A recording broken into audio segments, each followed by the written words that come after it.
আমি কিন্তু তাইরে সান্ত্বনা দিচ্ছি, আমার তো করতে পারে, আমি তো করি না।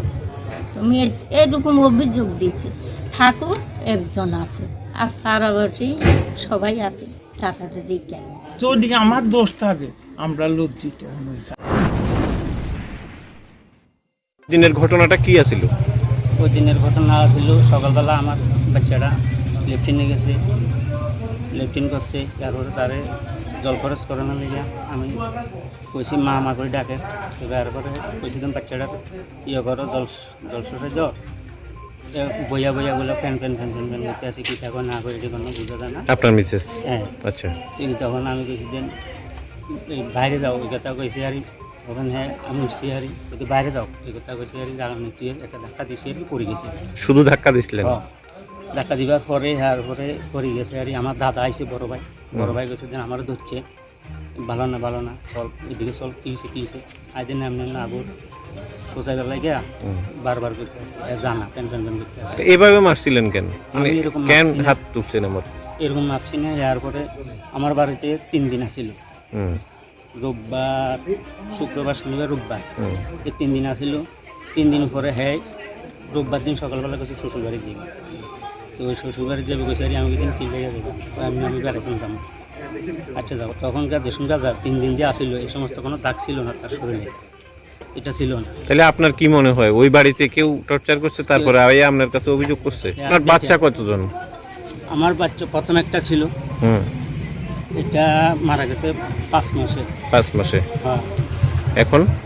এখন একটা ছেলে। এটা আমার বাচ্চা রাখতে আমার অনেক কষ্ট হয়। কেন? এটার মা লালন পালন করতে পারে না, এটা নিয়ে অনেক সমস্যা, অনেক ঝামেলা গেছে আমার পরিবারে। আমি কোনোদিনও তারে এইভাবে আমি রাগান্বিতই আজ বাপের বাড়িতে চলে যাও টাকা আনো এই সমস্ত আমি কোনো কথা কইছি না। এখন তো বাচ্চা এখনো মারেও তো মা ডাকে না, এখন তো জেঠিমারে নাকি মা ডাকে? মা যেখানে একটা কথা আছে, যেখানে আদর পায় সেখানে যায়, একটা কথা। আজ যদি ছেলেটাকে এরকম ভালোবাসতো তাহলে এরকম হইতো। আপনার পুত্রবধূ অনেক দিনের অসুস্থ, অন্যদিকে একটা পুত্র সন্তানও মারা গেছে, পাশাপাশি সুগারের রোগী, কাজও সংসারে বিশেষ করতে পারে না, আবার আপনার বিরুদ্ধে অভিযোগও করছে। এটা কি সত্যি? আজকে বাবা জিয়ের মতো ধর্ম রক্ষা করছি দেখিয়া আজকে বই আমার একটু করছি, কোনো মাই করবো বাবু হুতে বলছে বউ করছে তার সাড়ে গাড়ি যাক করছো না। আমি কিন্তু তাইরে সান্ত্বনা দিচ্ছি, আমার হুতে করতে পারে, আমি তো করি না। তুমি এরকম অভিযোগ দিচ্ছি, ঠাকুর একজন আছে আর পাড়াবাসী সবাই আছে, টাকাটা জিজ্ঞাসা যদি প্রয়োজন মনে করেন। না, আপনার ছেলের বিরুদ্ধে অভিযোগ তো আছেই, পাশাপাশি আপনার বিরুদ্ধে অভিযোগ আছে। হ্যাঁ করো, যদি আমার দোষ থাকে আমরা লজ্জিত। অভিযোগ আছে ওনার এবং ওনার পরিবারের, উনি যেহেতু সুগারের রোগী, চিকিৎসা ক্ষেত্রে আপনার কোনো ভূমিকা নেই, কি করবেন? তাই না, যদি মিথ্যা কথা কয় আমি কি করব? আপনি তো আগরতলাতে যখন চিকিৎসা চলতেছিল ওনার বোনজন চিকিৎসা করতেছে, আপনি গেছিলেন? আমি তখন বাচ্চারা সারে যেতাম পারি না, বাচ্চারা আমার সাথে থাকে না। তৎপর আমি ফোন করছি আমার সম্বন্ধে ইয়ের কাছে, স্বজনের কাছে ফোন করছি। কার কাছে ফোন করছিলেন? আমার নেপাল দাদার কাছে। নেপাল দাদা আমার ফোনটা রিসিভ করছে না, কি হয়েছে না হয়েছে। 3 দিন যাবার পরে আমি ফোন করছি, কি হয়েছে না হয়েছে, এরপরে তিনি রিসিভ করছেন না। তা আপনার মিসেস অসুস্থ, ইয়েতে হাসপাতালে ভর্তি, আপনার কি প্রয়োজন ছিল না গিয়া দেখা করা? ছিল।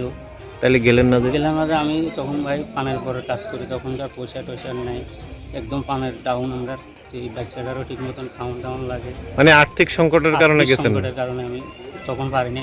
আমি মামলার কথা কইতাছি না, আমি কইতাছি যে তাদের অভিযোগ যে আপনি সবসময় এরকম মারেন। আপনার মিসেসেরও অভিযোগ, এবং ওনার সারা শরীরেই নানান জায়গাতে স্পট আছে। তো শুধু কি ধাক্কা দিয়া পড়ে গেছে এই কারণেই কি স্পট আইছে আপনার কাছে মনে হয়? না, আমার তো এইটা আইছে এই জায়গাতে, আর তখনকার এই সব জায়গা কোনো আসিল না। এবং 3 দিন আমাদের এখানে আসিল, তারপরে এলাকাবাসী দেখছে, গ্রামবাসী দেখছে, তার এই সমস্ত কোনো দাগ ছিল না। তখনকার যাওয়ানোর সময় আরও রাস্তাঘাটে মানুষের দেখছে, এইটা ছিল না। তাহলে কি আপনার মনে হয় যে আপনার স্ত্রী ইচ্ছাকৃতভাবে আপনার নামে অভিযোগ করতেছে? ইচ্ছাকৃত এখন আমি তো এটা দেখতে তো আমি করতেছি না, আমি গ্রামবাসী দেখাইছি, এখানে মেম্বার প্রধান আছে, আপনারা যাই দেখেন এই ব্যাপার, এটা তো ছিল না, সবাই করতেছে না, এইটুকু তো ছিল না।